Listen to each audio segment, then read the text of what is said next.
Hey everybody, it's me, Hetty, and now here is part 3. This is the actual gumbo itself that I'm making in the video. I just want to make a quick note that this is a basic gumbo. You can switch it around, you can add chicken, you don't have to put shrimp in, you can make it chicken and sausage, you can take the sausage out, just use the meat that you like and put it in there. It's good no matter what you put in it, but this is my favorite. I love shrimp and andouille sausage gumbo. So that's what I'm going with in this video.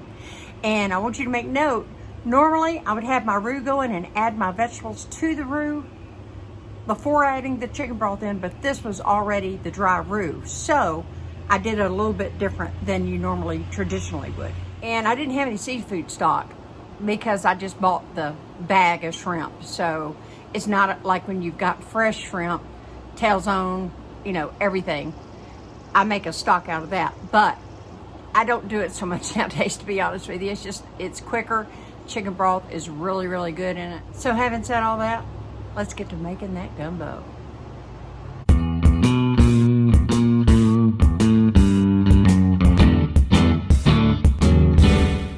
All right, let's get started. I've been doing several things to prepare for this. Already in the previous video, I made the Holy Trinity. Of course, this is YouTube time. In reality, I did all this stuff back to back and simultaneously. So I was definitely running around multitasking. So having said that, I've got, a little under 1 pound of andouille sausage because I'm saving the rest. I'll put it in red beans or rice or something like that. And I'm going to just brown this up. If you can't get andouille sausage, just use a good quality beef sausage. It'll be all right. Andouille, of course, I'm partial to naturally, but I could have probably put a couple more links in here, but I like to cut mine long ways and then slice them. That way you get a little bit in every bite. So I'm gonna brown these off. I'm not gonna hang on the camera, and I'll bring you back. Alrighty, it's only been a few minutes, doesn't take long. It's only been probably 4 minutes tops. And I'm about where I need to be with this. So I'm gonna pull this up and we're gonna go into the main step to start the gumbo. I didn't show myself pouring the broth into the pot, but all I did was add my chicken stock in. This is leftover chicken stock from where I made that really good chicken and dumplings, and this was some plain stock left over.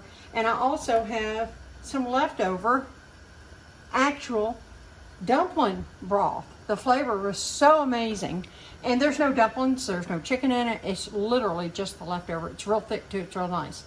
So anyway, I brought this up to a boil, and I'm going to dump in my dry roux, and I got to get something to stir with. Stand by. Well, I guess it'd help to have something to stir with, wouldn't it? So I'm going to stir right now with this. I might come in with my silicone ball whisk and get in there. In fact, I think that's what I'll do. Stand by. I'm also sorry, my microphone being on would have actually helped. All right, so I got the big one. I got him out. So I'm going to use him. I'm just going to come in and I'm going to whisk all this up. I'm not going to painstakingly make you watch and ramble while I'm doing this. When I get it whisked in, I'll bring you right back. This is still going, and I'm going to need a little more liquid, so I kept my dumpling broth in reserve. I'm using this because I had it, folks, and the flavor is amazing. That's been in the freezer.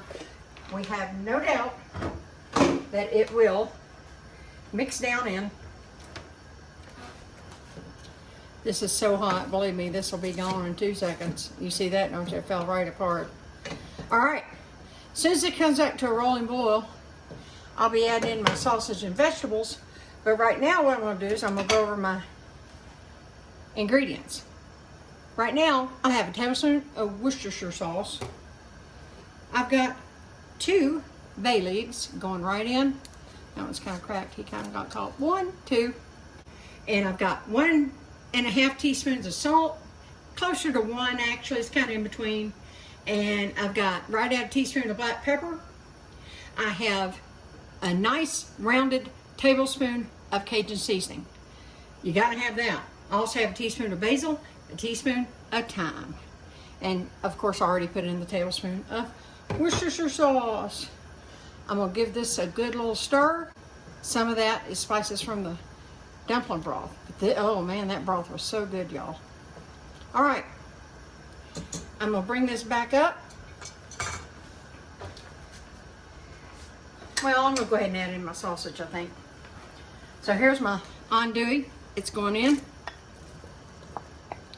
More or less, or leave it out. It's to your taste.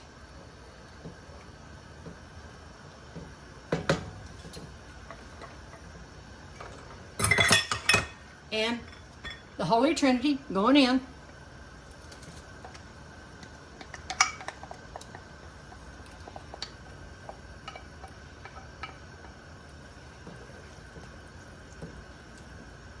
Num, num, num already. I wish y'all could smell this. It smells so good. All right, I'm gonna do a little cleanup in between. I'm gonna bring that back up, and then we'll be adding in our okra and shrimp. It won't take long, folks. I'm gonna let this come back up to a boil though, because I need it nice and hot. But after you put that okra in, and then the shrimp, it doesn't take long at all. You don't want to overcook your shrimp. Be like eating little tiny pieces of leather. They'll be tough, they won't taste good. Okay, it's only been a couple of minutes. I've brought this back up to a boil. I'm gonna show you already how nice it's thickening. That is so cool, I can't wait to eat. Now, of course, you know, I know a lot of y'all know this, but everybody doesn't.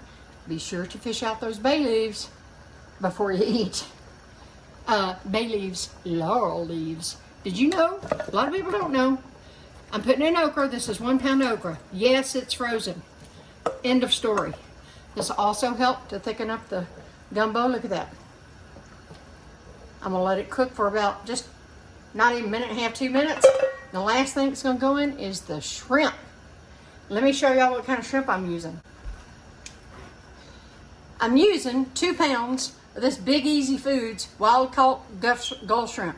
I've been using this for a while. They sell it at Sam's where I'm at anyway. But the thing I'm proud of is it's actually right in Lake Charles, Louisiana. This is real Gulf shrimp. You know what? I was buying shrimp. You assume it's Gulf shrimp, especially I guess if you're like me from Louisiana. You assume it.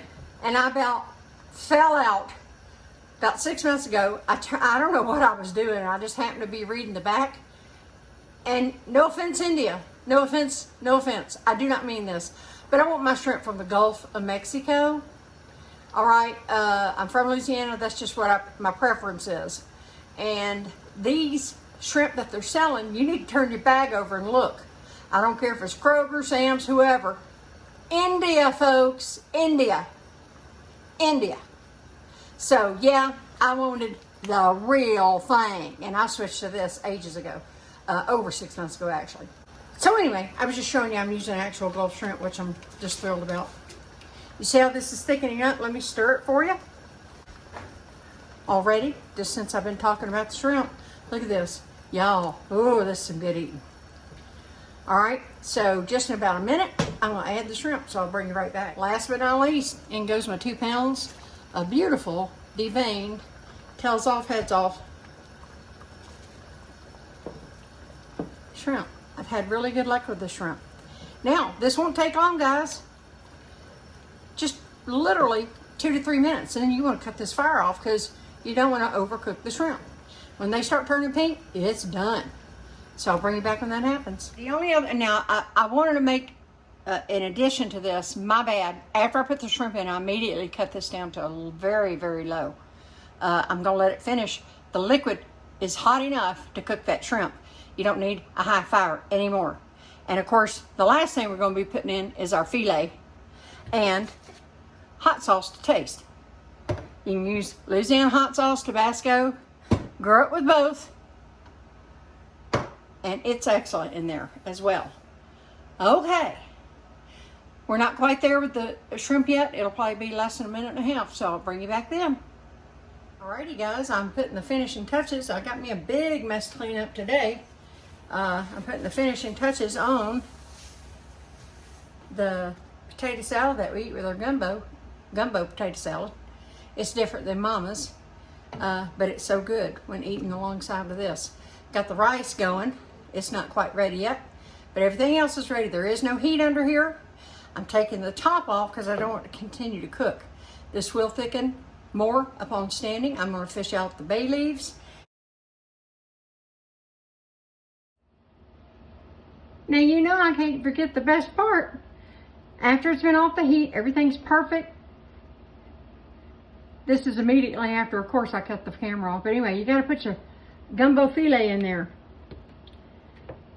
Filet is made from sassafras leaves, ground up. And I know there's some stuff going around about, what is that, saffron or something in there. This helps also to do the last thickening of it and also for flavor. So I'm going to stir this in. I've got the wrong spoon to be doing this. But I'll stir this in and now I will make you a plate. Alrighty, y'all. Look, look, look. That's hot as blazes. Now look, I taste it. It's so good. It's got a slight kick.